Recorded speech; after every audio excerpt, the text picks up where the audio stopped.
Welcome to Cost Management Basics. And even though you're tracking the team's progress and knocking down work visualized in the burn down chart ever so slowly, you may have forgotten to consider the impact of your project has had with the original project cost plan. The cry, "I'm leading the team to deliver. What more do they want?" sure seems appropriate right about now. And this tutorial highlights a few simple best practices that, if introduced at the beginning of your project, might help you easily control cost along the way. Everybody has probably heard about earned value. You know, that writing looks almost like kindergarten stuff.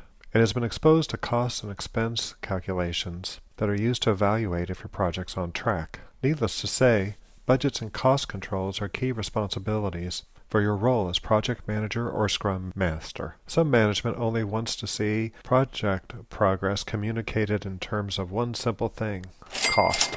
Value engineering refers to getting more out of a project without sacrificing scope. Let me repeat that again. Value engineering refers to getting more out of a project without sacrificing scope. Let me repeat that. Okay, and there's benefits of value engineering. Let's talk through a few examples. It can include increasing the bottom line or profits, decreasing your costs, shortening the project schedule, and hopefully improving quality while you're at it. If costs spiral out of control, value may be diminished. There are two types of project cost and two types of cost usage that you should think about. First, the two types of project cost. The first cost type is direct. This is exclusively costs that are associated with your project. An example is customized UI code development. Second cost type is the indirect cost. This is where the costs are shared among projects, and an example is enhancing your server system throughput. It will benefit your project, but probably many others. So let's talk about cost usage. The first is fixed. This is where you pay for it once, use as much as you want. An example is a fixed price contract to develop product logos to be used for your product being developed. And variable cost usage is where you pay only when you use it. An example of that is contract testing effort for as long as it takes for the project to be completed. Okay, we've covered some of the highlights. Now, what does PMI's PMBOK guide have to say about cost management? Well,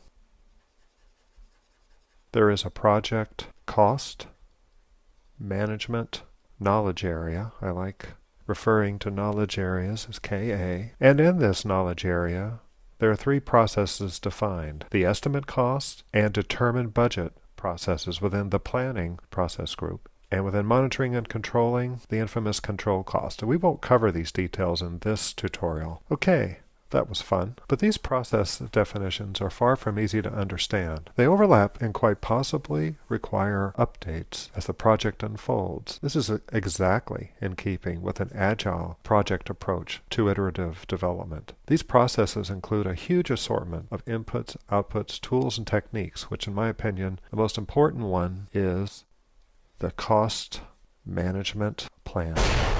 By far the most important. There are three great cost estimating techniques I'd like to cover. The first is analogous estimating. As its name implies, this technique takes the actual cost of a previous similar project and applies it to your current project. This approach can provide a realistic result, but is probably the least exacting of all cost estimating techniques, since projects may appear to be related, but in reality rarely are. The next is parametric estimating. And we're going to draw this on this chalkboard backwards. This uses a combination of historical data and other statistical models to provide a cost estimate. Remember the old lines of code? In fact, I remember where if you guess the total lines of code times some measure of cost per lines of code, this will result in your total project cost estimate. Hogwash. Oh. There's no way. There's some pretty big gotchas with this approach. To come up with a qualified model, however, you need to factor in the skill level of the development staff, which needs to examine the 10x multiplier that states the best engineers may be as much as 10 times more effective, more productive than others. So this has tremendous risk associated with cost estimating, especially in how you would assign the cost. The last technique is the bottom up. This is where you take each component of work. This is work, this is work, each is work, and you use it to derive an aggregated or an aggravated project cost. This can take quite a long time to come up with, but if your team has experience working well together, this might be a great approach. One slight variation that I've employed comes from a lean, agile approach where the level of effort and cost is basically assigned to a shirt size. It means you've got a level of estimate which comes to cost of small, which is 1 to 2 days,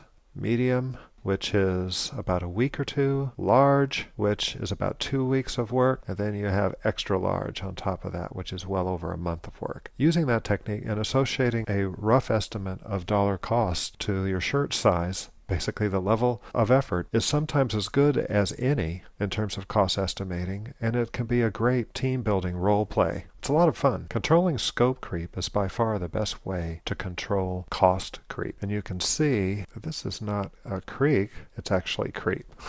How do you handle the situation when the product owner requests unplanned features midway through a project life cycle? The answer I like to use is, and I'm going to draw this, you've got a dog, that's the ears and tail, paws, dog, which represents a feature request, and you have a dog house. So one dog, our dog house can hold 5 dogs, which is the same thing as 5 major features.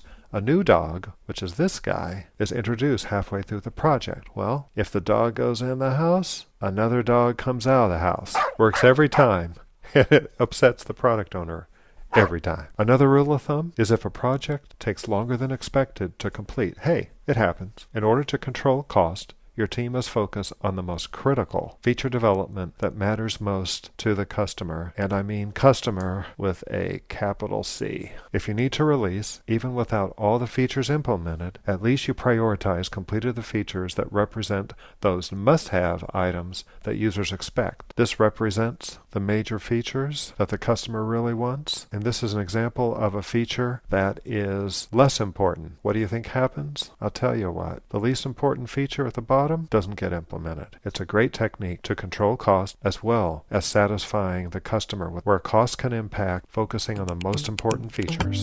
So now you know.